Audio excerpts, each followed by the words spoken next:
When we come back, someone in this hall is in for a big surprise with an award for a remarkable achievement. And now we're only a few minutes away from reviewing the View's choice for the nation's favorite serial drama. Will it be Hollyoaks, EastEnders, Emmerdale, or will it be Coronation Street? Find out after the break.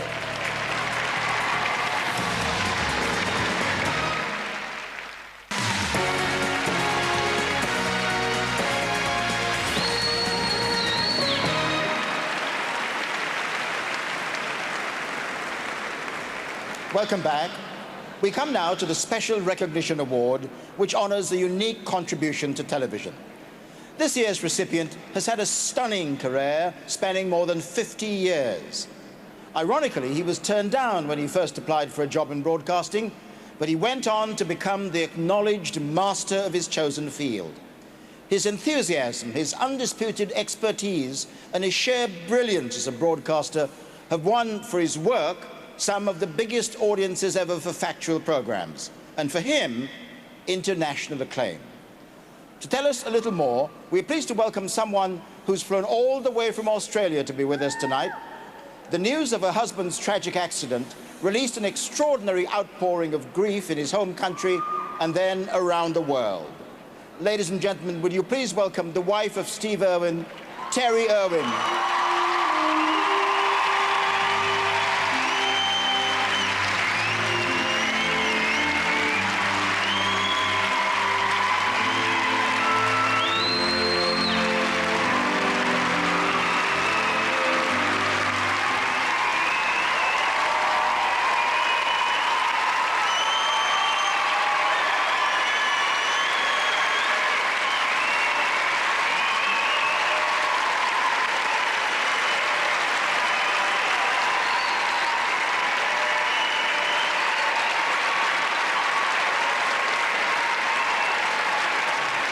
Thank you. Thank you, Sir Trevor. I promised I wasn't going to cry. Please forgive me for reading from notes. Crikey, this is a big crowd. I'm especially pleased to be here because if there's one person who directly inspired my husband, it's the person being honored tonight. Of course, as a television wildlife presenter, Steve Irwin was larger than life, but his real, true love.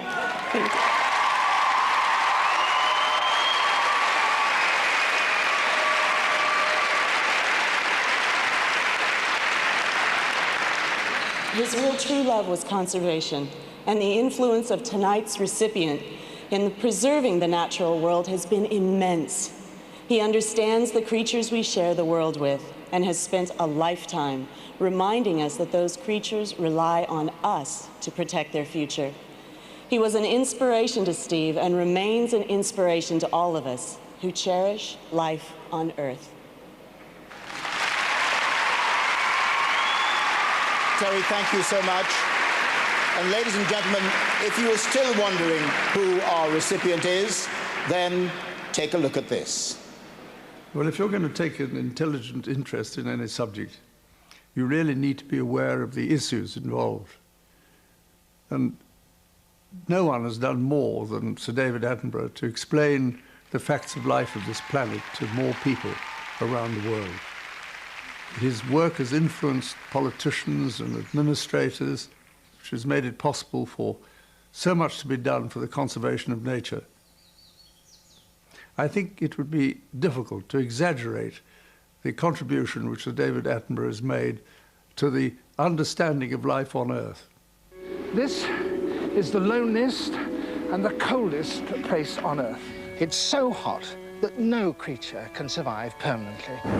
I'm in Iceland, and I'm on the island of South Georgia, 200 miles south of Java in the Indian Ocean. I think David Attenborough is massive. He really has shown us a totally new view of nature and enabled us to see things that we would never have seen before and taken us to places that we couldn't even imagine. I don't think There are many people who've watched television who haven't at some stage seen a David Attenborough programme. It's extraordinary. There is more meaning and mutual understanding in exchanging a glance with a gorilla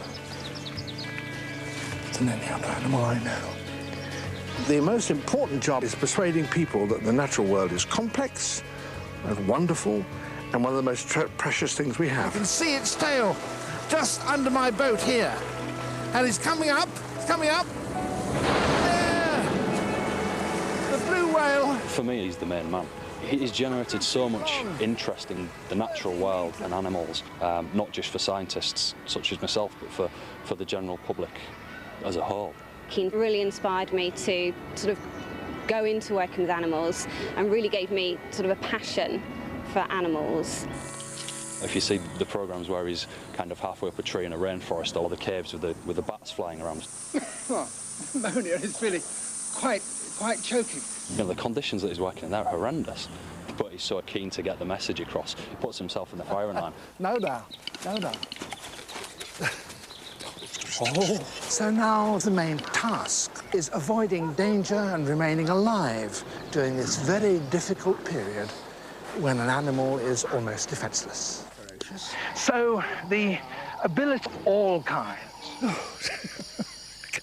Can't help jumping. That was a trapdoor spider.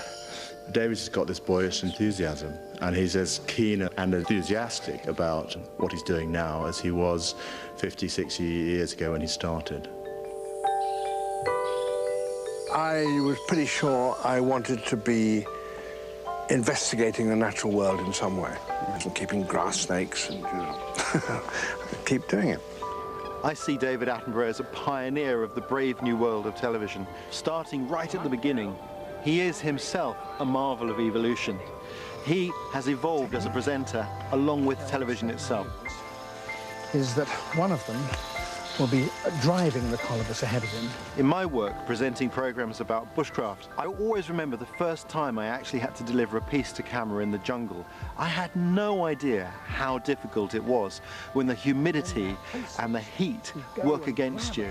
You know, he makes it look so easy. From his role in front of the camera, I think they probably don't realise he introduced colour television to the Scent of Man, and since then a sort of endless career of... There's one particular programme I remember where it was killer whales hunting seals in the sea.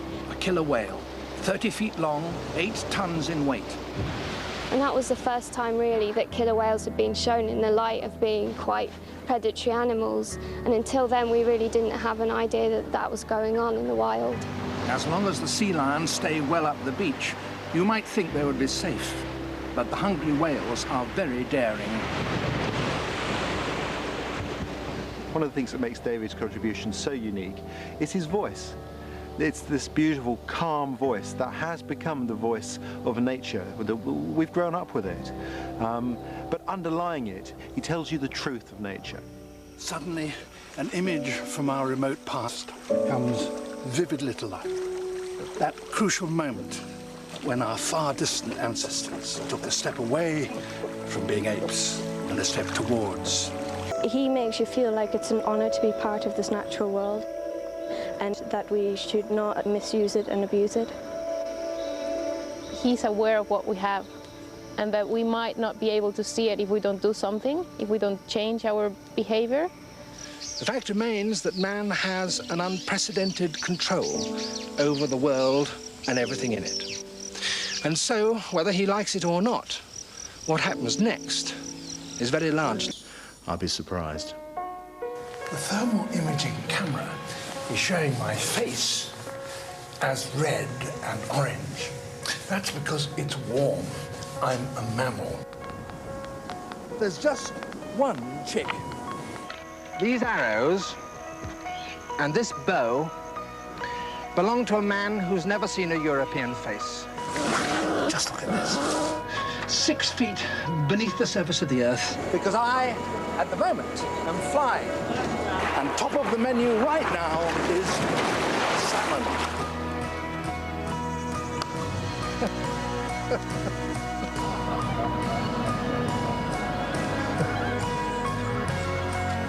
Boo!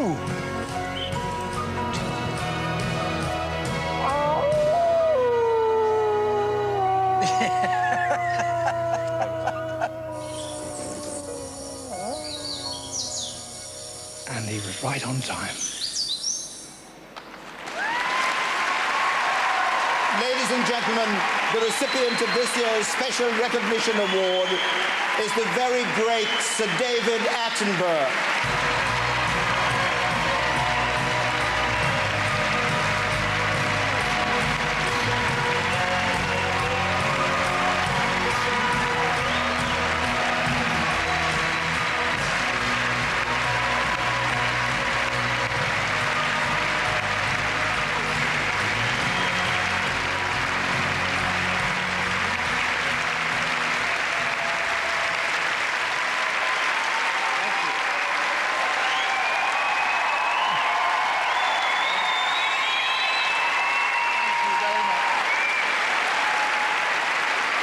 Thank you.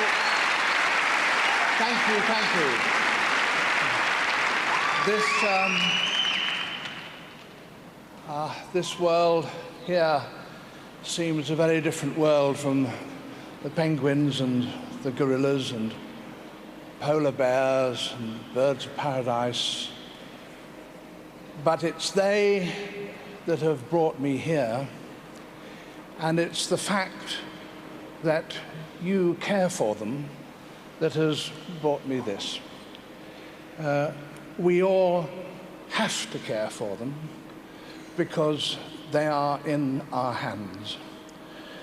They have brought me this award, and if I thought that the programs I have made with my colleagues who are here, with cameramen, with writers, with directors, with sound recordists, if I thought that what we have done over the last 50 years led to people caring for those creatures, those wonderful, beautiful, astonishing creatures that you've just seen, then indeed I am a very, very happy man. Thank you.